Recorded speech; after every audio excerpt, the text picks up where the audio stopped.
Baik, Assalamualaikum warahmatullahi wabarakatuh. Sampai ketemu lagi dengan materi hari ini ya. Di kuliah kita di pagi hari ini, kita akan mempelajari tentang produk biopolimer yang diproduksi secara mikrobial, yaitu dextran.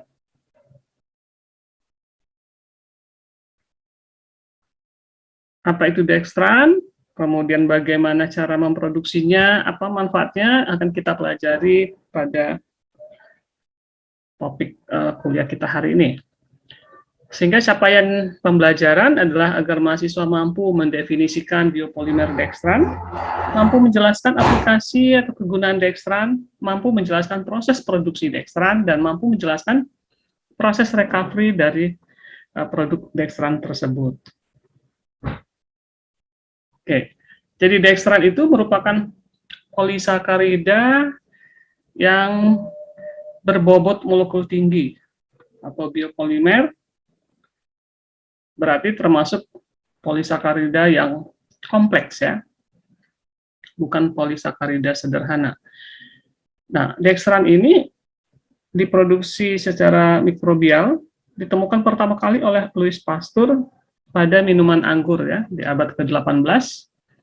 Nah, pada saat itu hanya diketahui bahwa ini muncul ya, di minuman anggur itu muncul suatu produk yang berwarna keputihan dan seperti berlendir ya. Nah, tahun 1874 baru diketahui bahwa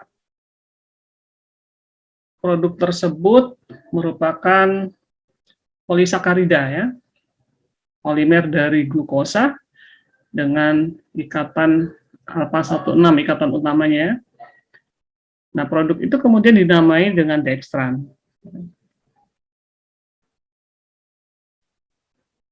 Jadi secara struktur backbone atau rangkaian utamanya itu merupakan polimer dari glukosa yang diikat secara alpha 16 ya. Nah, bedakan dengan pati merupakan polimer glukosa juga, tapi yang terikat antar satu glukosa dan yang lainnya dengan alpha 14 ya. Nah, ini berbeda pada dextran yang terikat di utamanya itu adalah atau backbone-nya adalah 16 ya. Nah, kemudian nanti di percabangan itu ada yang alpha 14, ada yang alpha 13 dan alpha 12.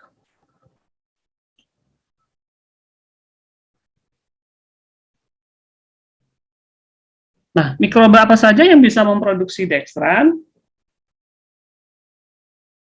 Jadi dextran ini terutama diproduksi oleh bakteri asam laktat ya.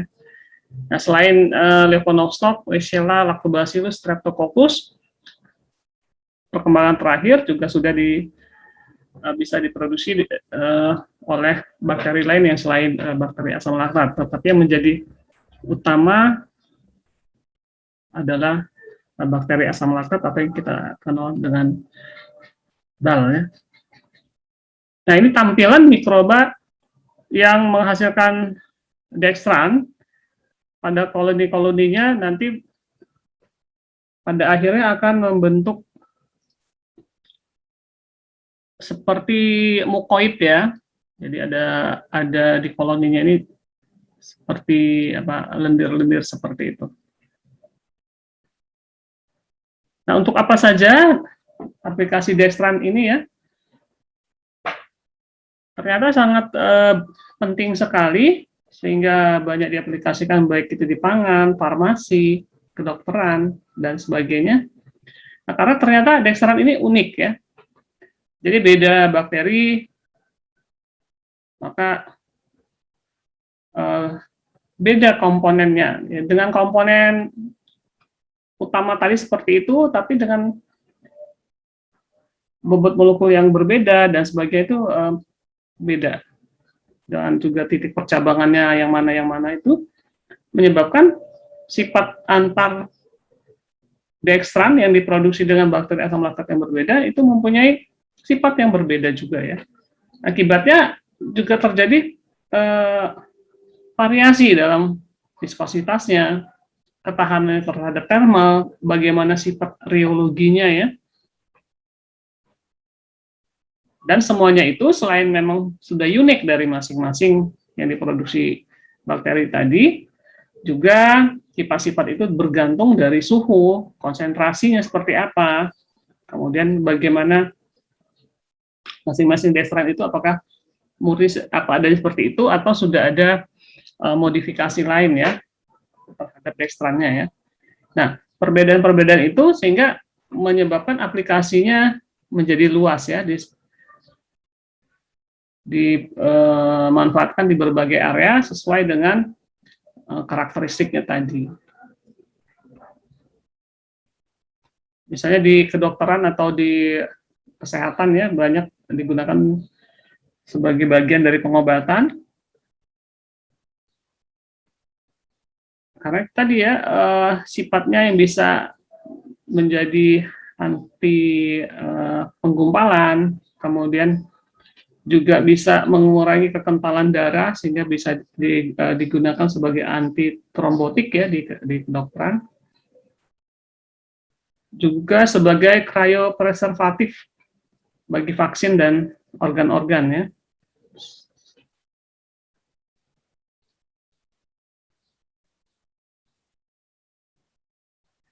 Kemudian karena tadi punya sifat viskositas dan sebagainya bisa digunakan sebagai osmotic agent, termasuk juga untuk mengganti plasma darah ya. Nah, selain kedokteran juga di dalam industri kosmetik, karena itu tadi bisa sebagai pengental, sekaligus juga pelembab, maka banyak digunakan pada kosmetik anti-aging. Nah, di riset terutama untuk peralatan lab digunakan untuk matrik kromatografi. Kemudian sebagai biosensor yang immobile ya. Kemudian bisa juga untuk nanopartikel dan sebagainya. Nah, sebenarnya di antara aplikasi itu yang paling banyak adalah di industri makanan karena bisa digunakan sebagai emulsifier, sebagai viscosifier, stabilizer, agen pembentuk gel, perbaikan tekstur untuk mengikat air, dan juga bisa bersifat sebagai prebiotik ya, menjadi nutrisi bagi bakteri asam laktat di usus besar ya. Nah, kenapa bisa seperti itu? Karena dextran tadi kita lihat titik percabangannya adalah alpha 12, alpha 13 ya, yang tentunya tidak tersedia enzim di tubuh kita untuk memutusnya ya, sehingga dextran ini bisa sampai ke usus besar ya. Nah, contoh aplikasi dextran adalah pada kedokteran ya, bisa menjadi matrik yang berbinar ya, atau fluorescence material ya, sehingga itu digunakan misalnya untuk mendeteksi perjalanan obat dan sebagainya. Kemudian contohnya lagi adalah di ilmu makanan bisa meningkatkan volume adonan ya, volume pengembangan adonan seperti itu ya. Kemudian, nah ini lagi-lagi di kedokteran menjadi matrik, bagian dari matrik bahan pengisi kalau ada masalah di sini ya, antar sendi di sini. Jadi sudah dicobakan di ilmu kedokteran seperti itu. Oke, nah pertanyaannya adalah bagaimana memproduksi dextran? Nah, kita tahu tadi bahwa dextran itu adalah produk mikrobial ya, jadi tentunya harus melibatkan bakteri penghasil dextran tersebut ya, dalam hal ini bakteri asam laktat terutama, melalui proses fermentasi dengan menggunakan medium tertentu yang pertama biasanya menggunakan sukrosa ya. Nah, ini contoh percobaan dengan variasi konsentrasi ya, sukrosa, kemudian yang putih-putih ini adalah dextrannya ya. Selain sukrosa juga dibutuhkan sumber N berupa pepton, asam-asam amino, kemudian membutuhkan faktor pertumbuhan ya seperti asam-asam nikotinat, biotin, dan juga beberapa mineral dan fosfat.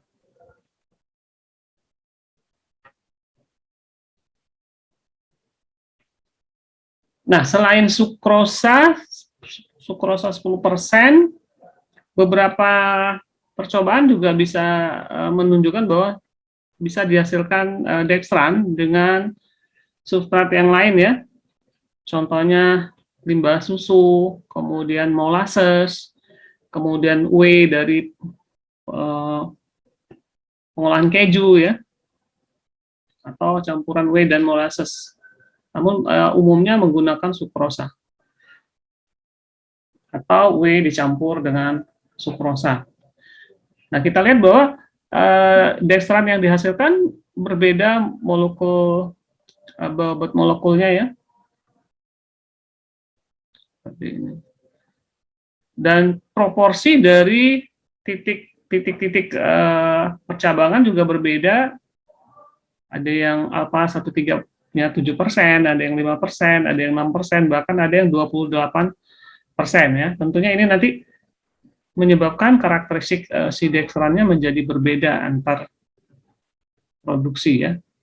Jadi ini kita lihat levonostok bakterinya, kemudian sama-sama sukrosa 10%, sumbernya sama, hanya saja subspesies dari levonostok mesenteroidesnya berbeda ya. Jadi beda strainnya, itu hasilnya sebenarnya sudah berbeda. Apalagi kalau substratnya juga berbeda. Nah, selain secara fermentasi, karena pada dasarnya kan fermentasi itu mikroba tumbuh, mikroba itu menghasilkan enzim, dan enzim-enzim itu yang berperan di dalam proses biokimia di sana.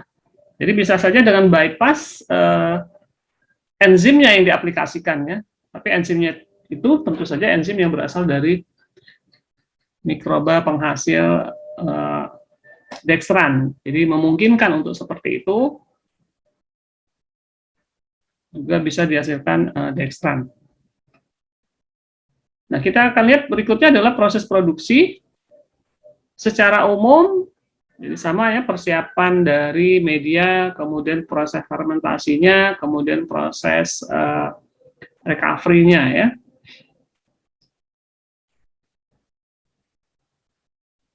Bisa juga secara enzimatik tadi ya. Nah, starter seperti biasa disiapkan dulu starternya, medianya netral ya, suhunya juga suhu normal, dan diinkubasi selama 24 jam ya, karena bakteri asam laktat lebih kurang 24 jam perbandingannya.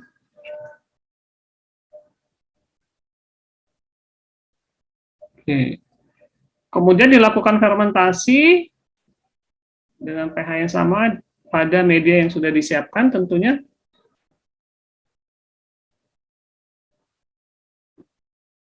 Kemudian dilakukan inkubasi atau untuk memfasilitasi fermentasi itu selama 18 jam ya. Jadi belum 24 jam ternyata proses dextrannya sudah diproduksi ya. Jadi tidak sampai 24 jam. Nah, setelah itu dilakukan recovery produk atau pengambilan produknya. Jadi sebelumnya dextrannya masih terlarut di dalam ini ya, sebelum dilakukan pemisahan, terlarut di sini. Untuk itu maka dilakukan presipitasi dulu dengan alkohol supaya dextrannya mengendap oleh perlakuan alkohol ya. Setelah itu kemudian disentrifugasi seperti ini, sentrifugasi. Nah, supernatannya atau cairannya ini dibuang, maka dextrannya berada di sini ya. Tetapi ini belum murni karena masih mengandung sel mikroba ya, sehingga perlu dilakukan pencucian ulang, kemudian dilakukan dekantasi, sampai akhirnya diperoleh dextran yang murni ya. Kemudian disentrifugasi lagi sebanyak 3 kali dan sebagainya, sampai didapatkan dalam bentuk pasta ya. Nah, kemudian pasta ini lebih lanjut supaya lebih stabil nanti kemudian dikeringkan ya, dalam produk komersial pastanya kemudian dikeringkan. Oke, demikian topik kuliah kita hari ini, semoga bermanfaat. Kalau ada pertanyaan silakan dituliskan di chat ya. Terima kasih. Wassalamualaikum warahmatullahi wabarakatuh.